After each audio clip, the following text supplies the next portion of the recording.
another company, and Dredging Corporation is the one we're looking at today. Remember, the government has completed that stake sale.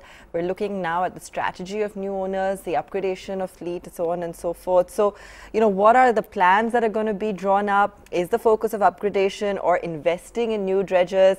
And will the stake sale provide a trigger to capture the growth opportunity? Those are some of the questions we're looking at asking the management today. Mr. Krishna Babu, the chairman, is joining us on the show this morning. Mr. Babu, thanks so much for being with us.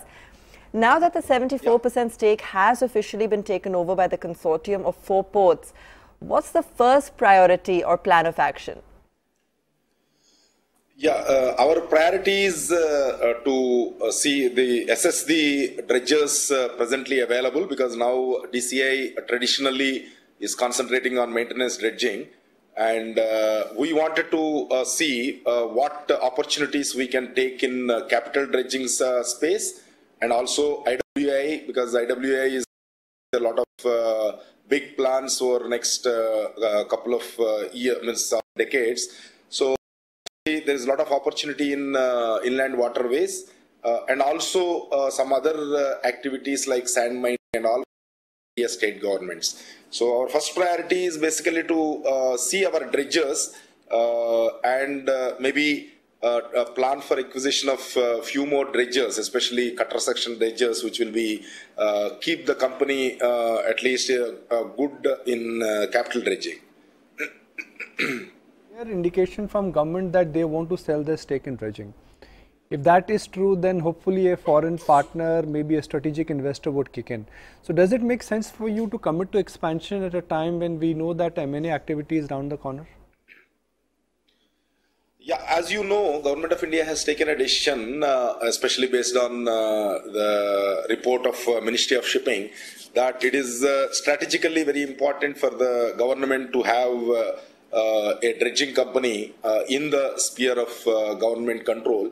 And of course, it's not because the port, 4 major ports, which are cash surplus and having good reserves, are given the responsibility to take this company forward.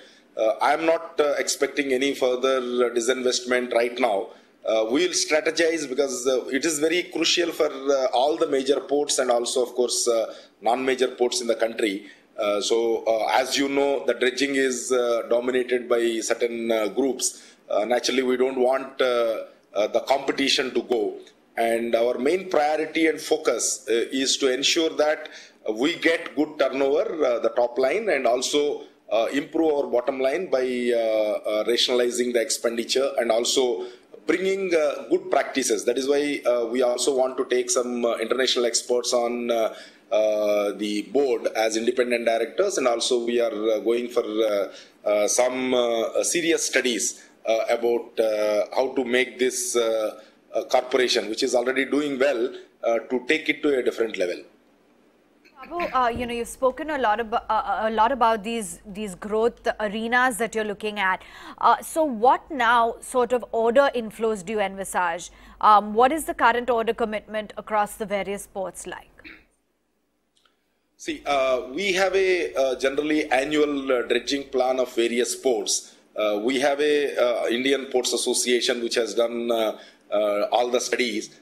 We have around 700 crores annual dredging plan requirement for all the major ports, because once the major ports are owning this company, it is a win-win situation for involving DCI, both in survey, project management contract as a project management agency, and also for physical dredging. So I am not foreseeing any problem for deploying the dredgers around the year with proper planning, especially covering all the 12 ports, which will give us around 700 crores maintenance dredging. So we also requested the government to tweak the policy to ensure that whatever asset we have built up, we have taken over, is useful really to cut the cost of the major ports also.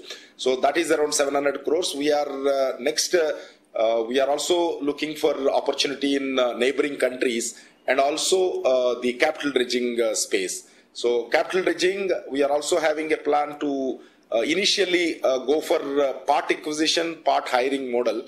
And once we are confident and the future is clear, then we will go for more acquisition. As you know that the ports, whichever ports are involved in the stake purchase, they are having good the reserves, and there is a plan to infuse capital, especially by taking loans or maybe increasing additional equity.